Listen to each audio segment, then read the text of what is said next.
here the camera is actually understanding how you're holding the paper and playing the car racing game.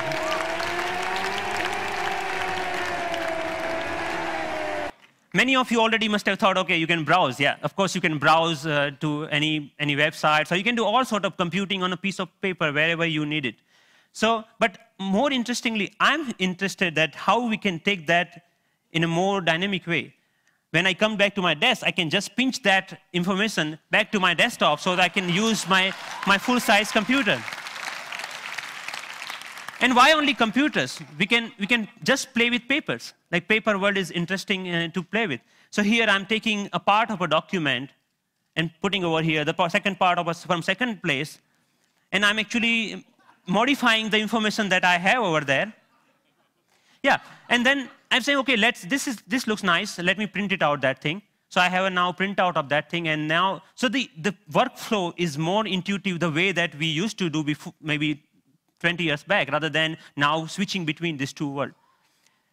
So as a last thought, I think that integrating information to our everyday objects will not only help us to get rid of the digital divide, the gap between these two worlds, but will also help us in some way to stay human, to be more connected to our physical world. And it will actually help us not end up being machines sitting in front of another machines. So that's all. Thank you.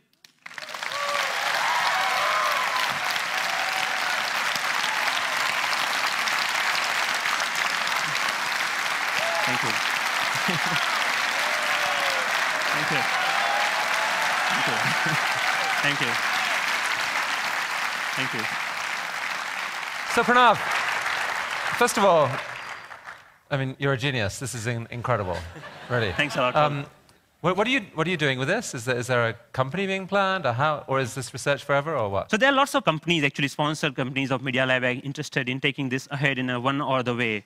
The companies like mobile phone operators want to take this in a different way than the NGOs in India are thinking that why can we only have sixth sense? We should have a fifth sense for missing sense people who cannot speak. Maybe this technology can be used for them to speak out in a different way, maybe speaker system.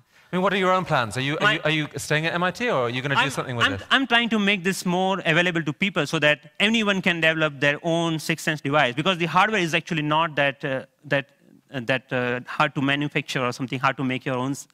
And I will provide all the open source software for them, maybe starting next month. So that open source? Wow. Yes. Wow.